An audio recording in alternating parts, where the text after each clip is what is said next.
Veronica Hale had worked at Coreaxis for 15 years. She was 55, calm under pressure, brilliant in systems architecture, and one of the few people who truly understood the backbone of the company's technology. On a gray Wednesday morning, she was called into a small glass-walled conference room by Marissa Kane, the VP of Product, and Elena from HR. "We're restructuring your position," Marissa announced, her voice laced with forced professionalism. The phrase was familiar, just clean enough to sound corporate, just cold enough to sting. Veronica sat still, composed. She didn't speak immediately. She didn't need to. Elena slid a manila folder across the table. "The company is moving in a new direction. Your contributions have been valued, of course, but we're consolidating research under a different team."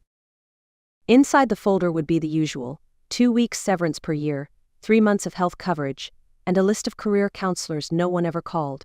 Veronica nodded, her expression unreadable. "I understand," she said quietly. Her voice was steady, unshaken. Relief flashed across their faces. They had expected resistance, tears, maybe anger. But Veronica didn't flinch. What they didn't know was that she had been preparing for this moment for weeks.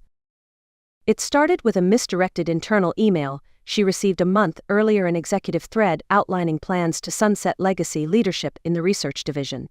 Her name had been mentioned more than once. Marissa regained some confidence, mistaking Veronica's calm for acceptance. "We'll need your laptop, phone, and badge by Friday. Your team will be informed this afternoon." Her team, 6 engineers she had personally recruited and mentored. The same team that helped her develop the core processing algorithm that powered Coreaxis's flagship product, Account Pulse, used by nearly half of the Fortune 500. Veronica stood, picking up the folder. "Of course. Is there anything else?" "That's all for now," Marissa replied, glancing away.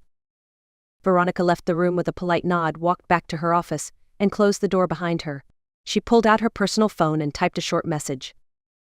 "It's happening! Friday's my last day." The response came instantly.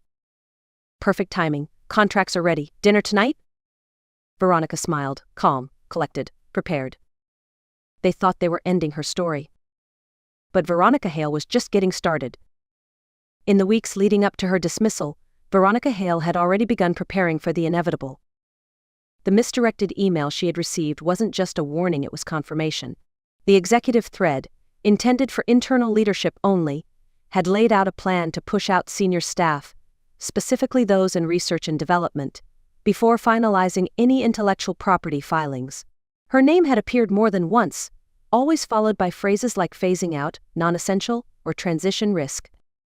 What they hadn't anticipated was that Veronica had already started working on the next evolution of her algorithm months earlier, quietly, methodically, on her personal laptop, in her home office, using tools she purchased herself. For years, she had carried the weight of innovation at Coreaxis without recognition. The processing algorithm she had created wasn't just a feature, it was the core.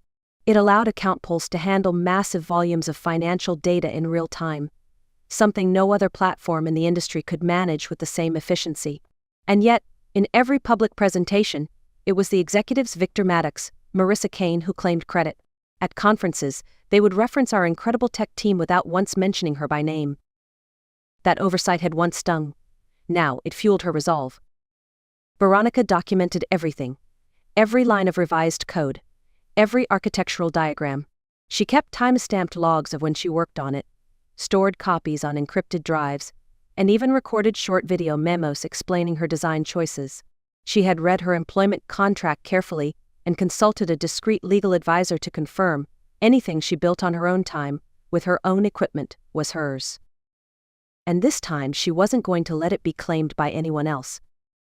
Last month, with the help of a trusted contact, Daniel Reed, CEO of Nexalogic, Veronica filed for a patent under her name. Nexalogic's legal team had expedited the process, submitting every supporting document with precision. It had been approved in record time. When the papers came through, she stared at the official stamp for a long moment. "Patent granted to Dr. Veronica Hale?" This wasn't revenge. This was protection. Over dinner that night, Daniel confirmed everything was ready. "As soon as you sign," he said, "we'll announce your role at Nexalogic and the exclusive licensing agreement. You'll be our Chief Innovation Officer, you'll have your team, your resources, your name on everything." Publicly. Permanently. Veronica held the pen for a few quiet seconds before she signed. The name on the dotted line wasn't just a signature. It was a declaration. She wasn't waiting to be recognized anymore. She had claimed what was hers. The restaurant Daniel chose was far from the tech corridor, tucked into a quiet hillside overlooking the bay. Private, discreet, elegant, just like the man himself. Daniel Reed was everything Victor Maddox was not: measured, respectful, and above all, someone who recognized talent without ego.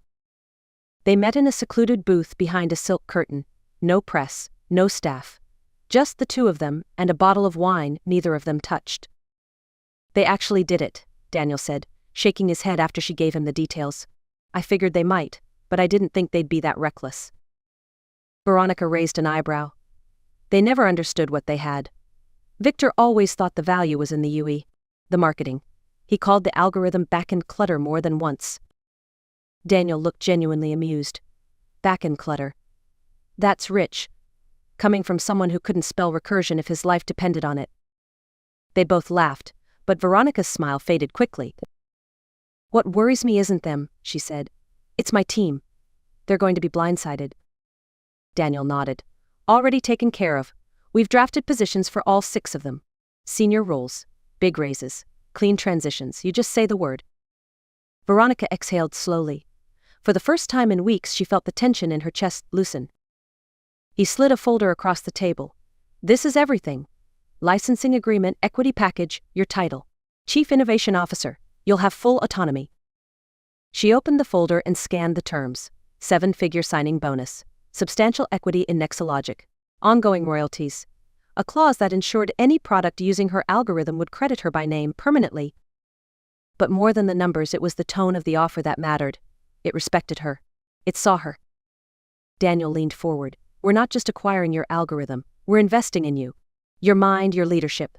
Nexalogic is building its next chapter around your work." She looked up and met his gaze. For years she had given everything to a company that treated her as disposable. And here was someone building a kingdom around her intellect. She reached for the pen and signed. As she handed the folder back, Daniel raised his glass. "To owning your value," he said. Veronica clinked her glass against his. "To never being erased again," she replied.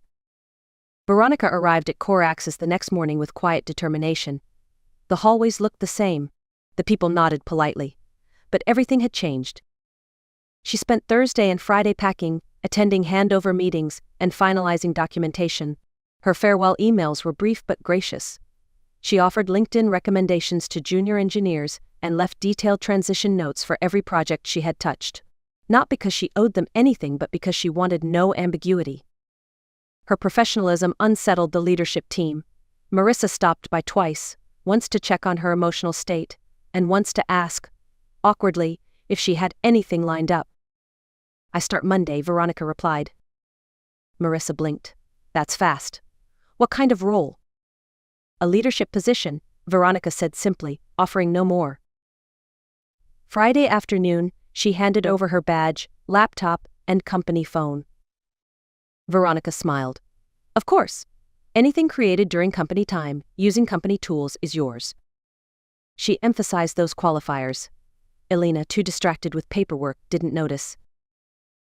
By 5 p.m., Veronica walked out of the building, carrying a cardboard box filled with 15 years of memories, a coffee mug from her team, a framed photo from a product launch, and a small glass award recognizing technical excellence for the very algorithm Core Axis now relied on. She didn't look back. Monday morning at precisely 7 a.m., the press release hit every major tech outlet. Nexalogic announces exclusive licensing deal for revolutionary processing algorithm, Dr. Veronica Hale named Chief Innovation Officer. It included quotes, stats, and most critically, a note that any company currently using the patented algorithm would need to license it from Nexalogic moving forward. By 9:15, Veronica's phone buzzed. It was a message from Miguel, her former lead engineer. "Complete chaos here. What did you do?" Veronica replied, "Check your personal email. You have an offer." Meanwhile, at Core Axis headquarters, panic set in. Executives scrambled to make sense of the announcement. Victor was blindsided. Legal was in overdrive. The research servers were being pulled for audit. HR couldn't keep up with the questions pouring in. By noon, the company's stock had dropped 7%. Victor sent Veronica a desperate email. "There appears to be a misunderstanding. Please call me." She didn't reply. She forwarded it to Nexalogic's legal team. That evening, Daniel stopped by her new office, spacious, sunlit, and entirely her own. "How are you feeling?" he asked. "Validated," she said without hesitation. That night, 6 offer acceptances came through from her former team. By the time Coraxis finished its emergency board meeting, it was already too late. They had underestimated her. And now they were paying the price. By Tuesday morning, the full scale of the damage had become clear to Coraxis. Miguel kept Veronica updated through encrypted messages. "Victor called an all-hands meeting," he wrote.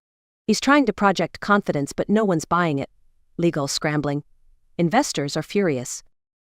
The company's flagship product, Account Pulse, depended entirely on Veronica's algorithm. Without it, the software's real-time data processing would collapse. And without a license, Coraxis was now operating in dangerous legal territory. Board members started dialing in from around the country. The legal team frantically reviewed contracts, searching for any loophole to claim ownership of the patent, but every angle led to the same conclusion. Veronica had developed the improvements on her own time, on her own devices, with meticulous documentation to prove it. "They wheeled in all the research servers," Miguel reported. "They're trying to find any trace of code they can claim. It's not going well." Wednesday morning, Coraxis's stock dropped another 9%.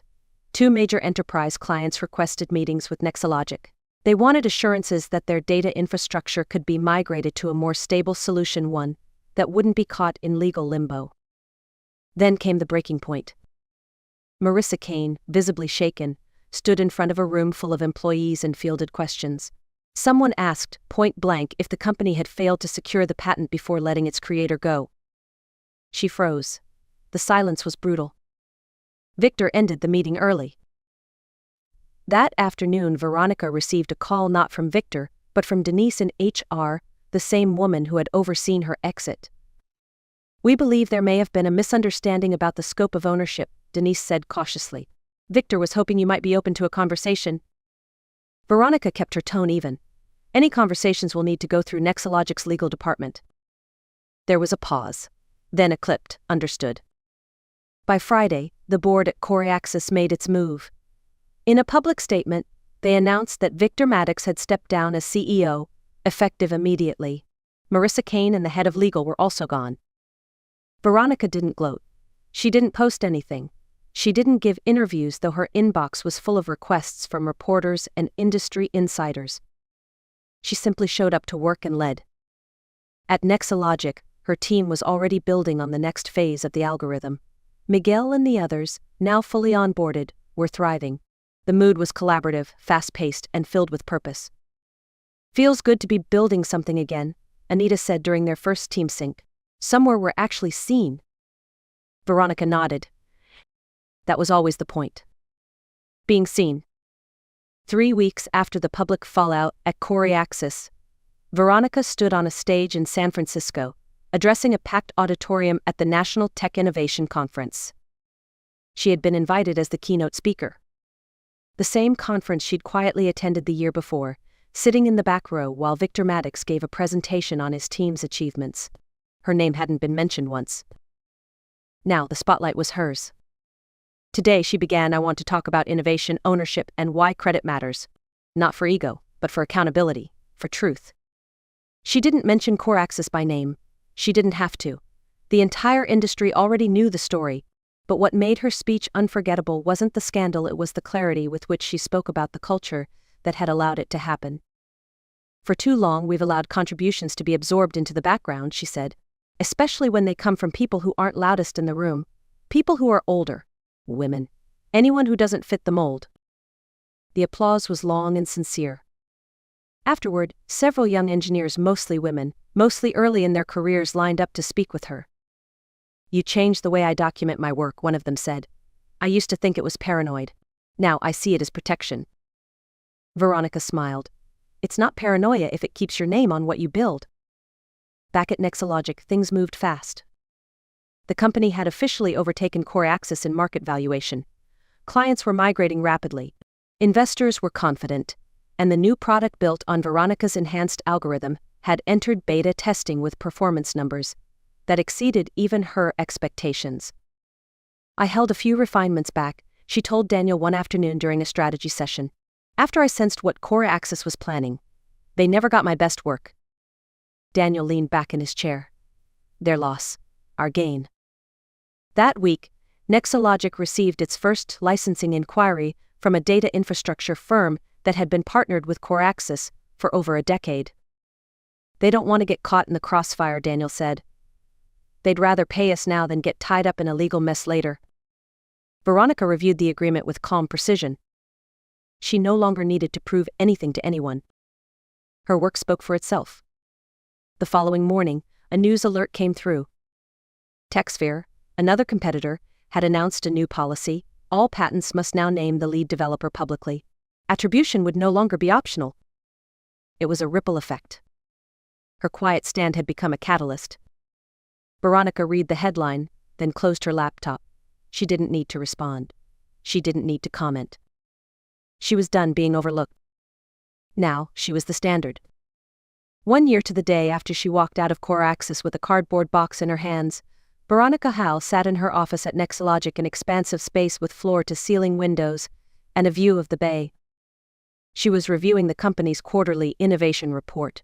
Under her leadership, Nexalogic had released 3 new products, each built on her patent algorithm. They had captured major market share, drawn praise from industry analysts, and set new technical benchmarks across the sector. A knock at her door broke her concentration. Daniel stepped inside, holding a bottle of champagne and 2 glasses. "Happy anniversary," he said. "The board wanted me to share the news with you first. Nexalogic just surpassed CoreAxis in market valuation for the first time in our company's history." Veronica didn't grin. She didn't gloat. She simply smiled with quiet satisfaction. "That's what happens," she said, "when you value innovation properly." As Daniel poured the champagne, Veronica's assistant walked in with a sleek black envelope. Inside was an invitation to speak at the Women in Technology Leadership Summit. Keynote topic: Owning Your Intellectual Value, How Proper Documentation Changed an Industry.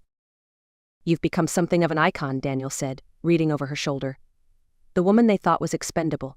Now a case study in every boardroom. She gave a soft laugh. It was never about revenge. It was about being seen. About showing that innovation isn't anonymous. It comes from real people who deserve real credit. Daniel raised his glass to proper recognition. They toasted as sunlight poured into the room, golden and still. Veronica looked out at the horizon. At 56, she finally had everything she'd worked for, not just success, but ownership.